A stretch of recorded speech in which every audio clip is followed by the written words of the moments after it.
Feliz y bendecido martes, mis hermanos queridos. Hoy tenemos un banquete litúrgico en la palabra.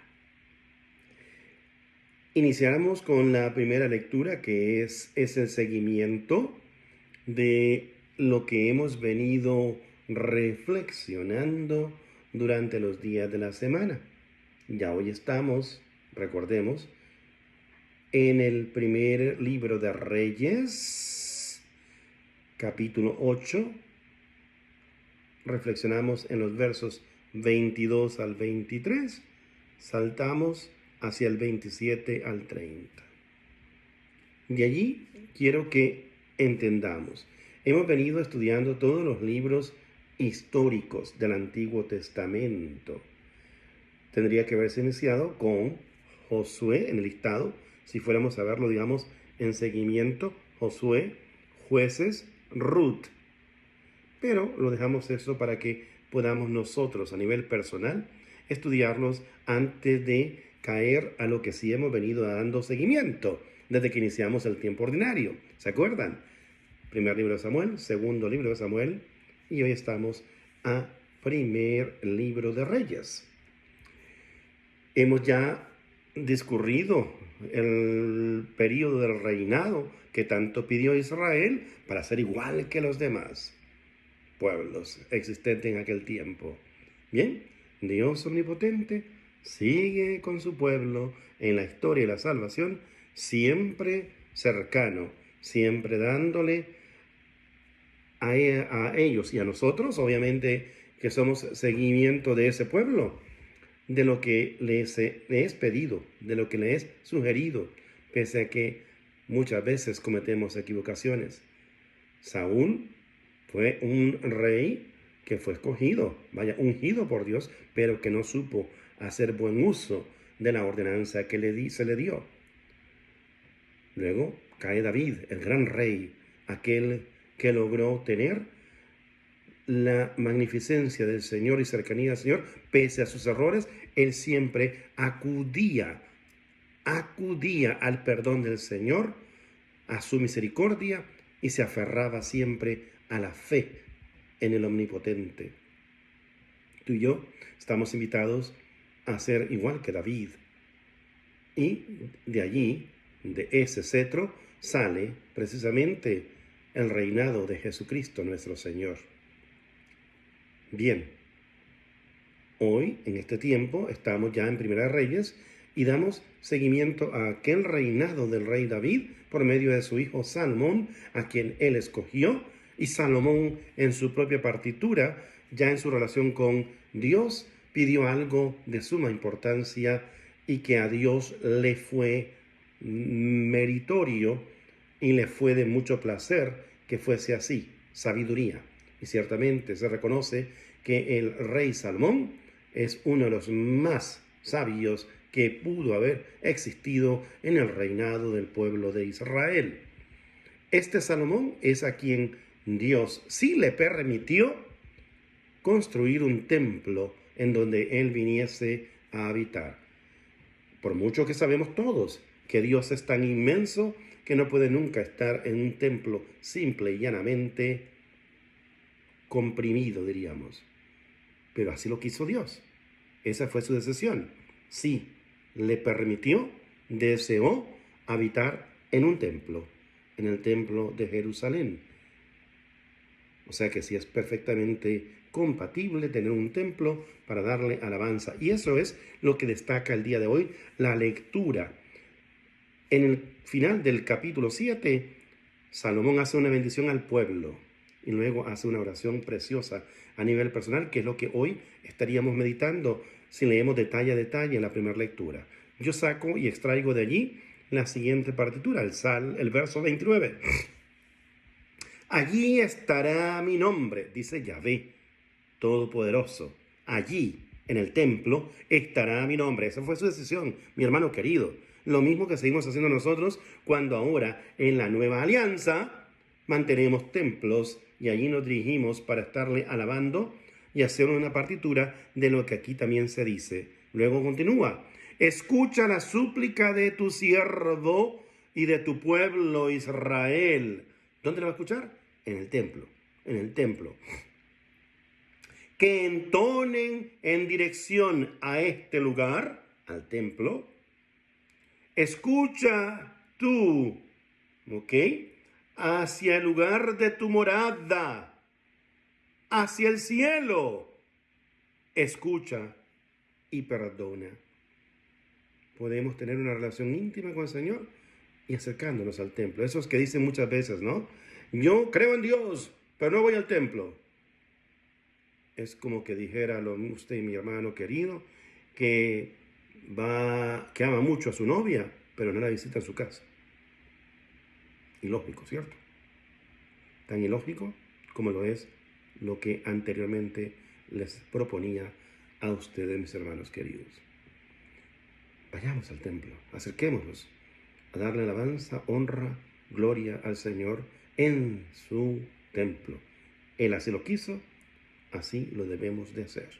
Se sigue en la Nueva Alianza esa misma partitura que encontramos en la Antigua Alianza.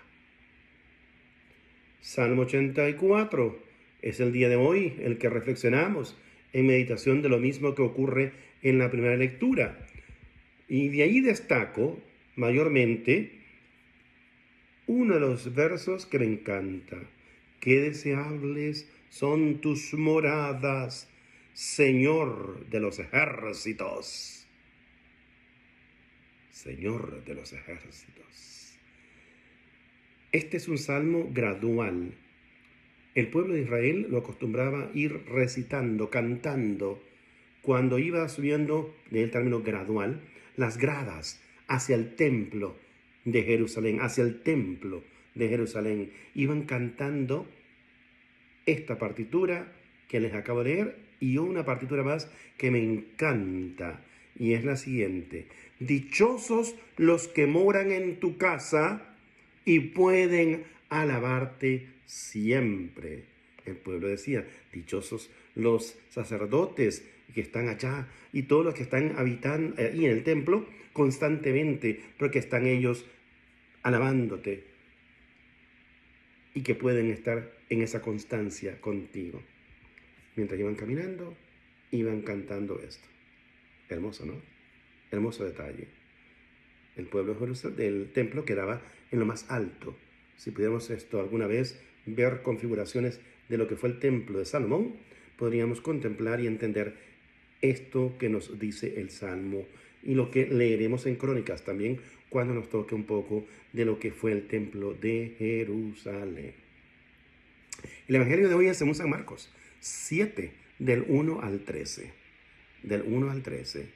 Escuchemos, porque es una cosa muy importante. Dejamos la idea de los sacerdotes que están allá en el templo, los fariseos, los saduceos de los tiempos de Jesús, que estaban en el templo. Pero veamos qué han hecho. ¿Qué han hecho de aquel gran regalo de tener esa cercanía con el Señor y de estar en el templo? Ya para el tiempo de Jesús, es un segundo templo que él contempla ante sus ojos. No el de Salomón original, uno posterior. Sin embargo, ahí siguen los sacerdotes, los fariseos, saduceos presentes, los escribas, y veamos qué han hecho. ¿Lo vemos? San Marcos, capítulo, vuelvo y repito, 7, del 1 al 13. Leo así. Se reúnen junto a él, junto a Jesús, se refiere, los fariseos, así como algunos escribas venidos de Jerusalén, del templo, de allá. Y al ver que algunos de sus discípulos comían con manos impuras, es decir, no lavadas, y explica el texto, es que los fariseos y todos los judíos no comen sin haberse lavado las manos hasta el codo, aferrados a la tradición de los antiguos. Y al volver de la plaza, si no se bañan, no comen. Y no es que sea contrario al baño, es bueno, pero el problema es, ya caeremos en entendimiento, que han dado tanta importancia, que quieren dar un seguimiento tal que asfixian, que ellos mismos se hacen daño. Jesús trae el evangelio del amor, de la misericordia, no tanto del exterior, no tanto de las apariencias, sino de nivel interno, lo que ocurre en el corazón, y lo veremos detallado ya en unos minuticos. Esta es su nueva doctrina, y lo dará él, precisamente. Y hay muchas cosas que observan por tradición, como la purificación de copas, jarros y bandejas.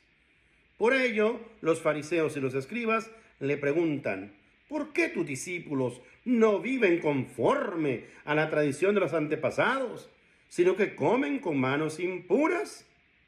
Él les dijo, bien profetizó Isaías de ustedes, hipócritas, según está escrito, este pueblo me honra con los labios, pero su corazón está lejos de mí. Isaías 29:13.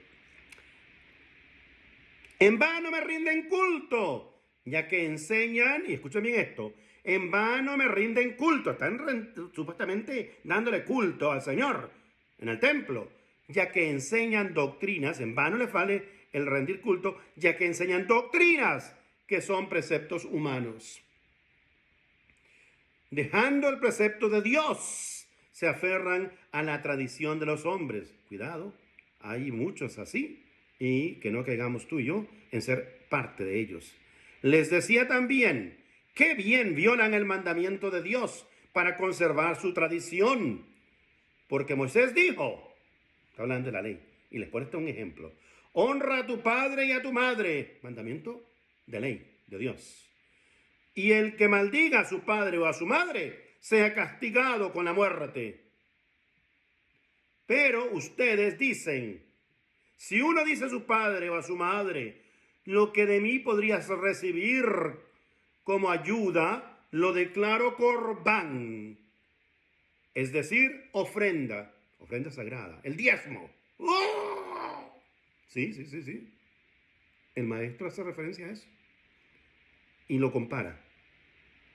Ya no le dejan hacer nada por su padre o por su madre, anulando así la palabra de Dios por su tradición que se han transmitido y hacen muchas cosas semejantes a estas. Mis hermanos queridos, el mensaje es claro. La doctrina de Cristo Jesús es totalmente diferente. Ahora bien, Él no vino jamás a abolir la ley, no, pero vino a cumplirla, a darle cumplimiento desde lo interior, desde el amor, de donde ya tiene que estar presente Dios nuestro Señor. Y también conllevarnos a estar con Él adorándole, amándole en su templo donde habita su nombre.